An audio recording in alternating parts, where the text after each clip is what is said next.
Hello everyone. Today I'll be taking you through the solution to the 2025 Neco practical exam for chemistry. It's going to be in two phases as usual. You are going to be having the quantitative analysis, which has to do with the titration of acid against the base, and then you are going to be having the SWOT analysis, which is the qualitative analysis. So on this particular episode, I'll be taking you through the quantitative aspect of the practical.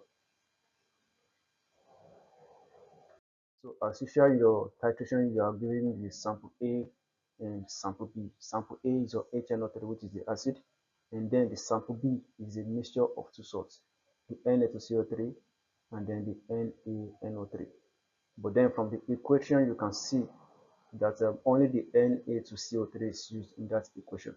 That's to tell you that the NaNO3 in that mixture of sample B is an impurity, which questions will be coming up as related to that. So the first stage is going to be for you to carry out a titration, draw your table, and find the average volume of acid used. Don't forget, you must indicate the volume of the pipette you have used for your center. Usually the volume of the pipette used to be 25 centimeter cube, but if that changes, or even if it is that 25 centimeter cube you have used, it is very important to state the volume of the pipette used. For my own experiment, don't forget your titer values must be in concordance with what your teacher or your instructor has. For my own titration, I had 26.50 as my first titer when my initial was 0.00. My initial 2 was 0.00, here was also 0.00. So at this point I add 26.60 and I add 26.50. So the volume of acid used is going to be the difference between your final and your initial. So here I have 26.50, I have 26.60, and this is 26.50. For make sure your theta value is in accordance with what your instructor has, because that is what the examination body is going to be using to mark your center. So usually your values should not be more than plus or minus 0.2 from that of your instructor. So for my own case, I have my average volume of acid use now. The average volume of acid use,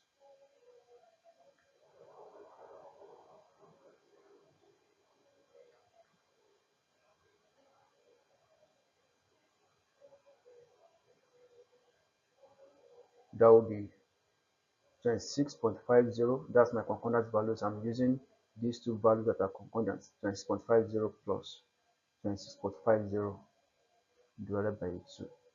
And that will give us 26.50 centimeter cube. Don't forget, in that your table, all your values must be in two decimal places. So where you have 26.5, make sure you add a 0 to it. Where you have 0.0 as your initial, make sure you add another 0 to make it 0.00. All values must be in two decimal places. And of course, don't also forget your units. It's very essential. Your unit in centimeter cube air. And then don't forget, after calculating your average volume of acid used to, this unit is also very essential. And also don't forget to record the volume of the pipettes used. It's very, very essential. For this particular question, we've been asked to find the concentration of B in mole per dm cube. And this is what we have been given in the question already. We already know the concentration of A in mole per dm cube. So using the general expression CAVA over CB equals to NA over NB. So we are looking for the CB. So the CB, so as the solid of the formula now, that will be CAVANB over VBNA. So substituting your values now, our CB will be equals to the CA is 0.100 multiplied by the VA, that's the volume of acid used that we calculated as the average, minus 25.60 times number of mole of the base, that is 1 mole in the reaction, and the number of mole of the acid, that will be 2, and that's balance the equation. So back to the expression, VB now is going to be the volume of the base you have used, and that is 25.0.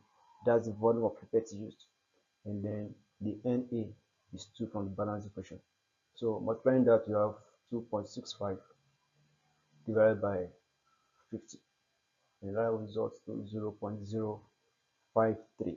But it has to be 3 significant figures, so you have to add 0. So that will be 0.0530 mole per dm cube. That's the concentration of B in mole per dm cube. Next, we have to calculate the concentration of the Na2CO3 in sample B in gram per dm cube. Remember, the last question was calculate it in mole per dm cube. So we can easily say that the concentration of B in gram per dm cube equals its concentration in mole per dm cube multiplied by the molar mass of that compound. Molar mass is always in grams per mole.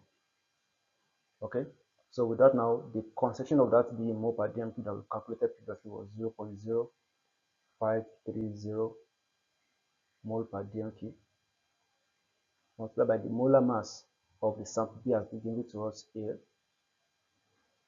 If not given, we are going to have to calculate it out by adding up the atomic mass of each of the elements there. But here it has been given directly, so that is 106 grams per mole. So when you multiply this, we are going to have 5.618 grams per dm cube, which can be approximated to 3 significant figures to be 5.62 grams per dm cube. That's the concentration of B in grams per dm cube. So here we have to calculate the percentage of Na2CO3 in the mixture of that sample B. Remember, we have gotten the concentration of the sample B in gram per dm cube. The concentration of B in gram per dm cube to be equal to 5.62 gram per dm cube. This is the mass in 1 dm cube. Per dm cube means in 1 dm cube. And don't forget, 1 dm cube is equivalent to 1000 centimeter cube. So that implies that you have 5.62 grams of B in 1000 centimeter cube. And here in the question, we're given that the mass of the B is present in 250 centimeter cube. So we need to know the mass of the Na2CO3 in 250 centimeter cube. So X gram of that B in 250 centimeter cube. So when you cross multiply that, you are going to have 5.62 multiplied by 250, then divided by 1000. So that should give us 1.405 grams, which is approximately equal to 1.41 grams. Now, that's the mass in the 250 centimeter cube of the B given to us, right? So now, to now find the percentage of the Na2CO3 in that mixture, that will be the percentage now will be equal to the mass of the B in that mixture, mass of B, which is Na2CO3 we just calculated, divided by the mass of the mixture, then multiplied by 100. So that will give us 1.41 divided by the mass of the mixture is given to us in the question, that's 2.50. 2.50 multiplied by 100. By the time you do that, you are going to have 56.2%. Another way they can bring the question is for them to ask you to find the percentage composition of the impurity. Remember, the sample B is a mixture of Na2CO3 and NaNO3. So you have to find the percentage of the impurity there. So all you have to do is, since the mass of the mixture is 2.50 and the mass of the pure Na2CO3 is 1.41 gram. So the remaining mass, when you subtract 2.50, you subtract 1.41 from 2.50. So the remaining mass will be the mass of NaNO3. So that mass of NaNO3 now divided by the mass of the mixture, which is 2.50, multiply by 100 will give you the percentage composition of the impurity in that mixture.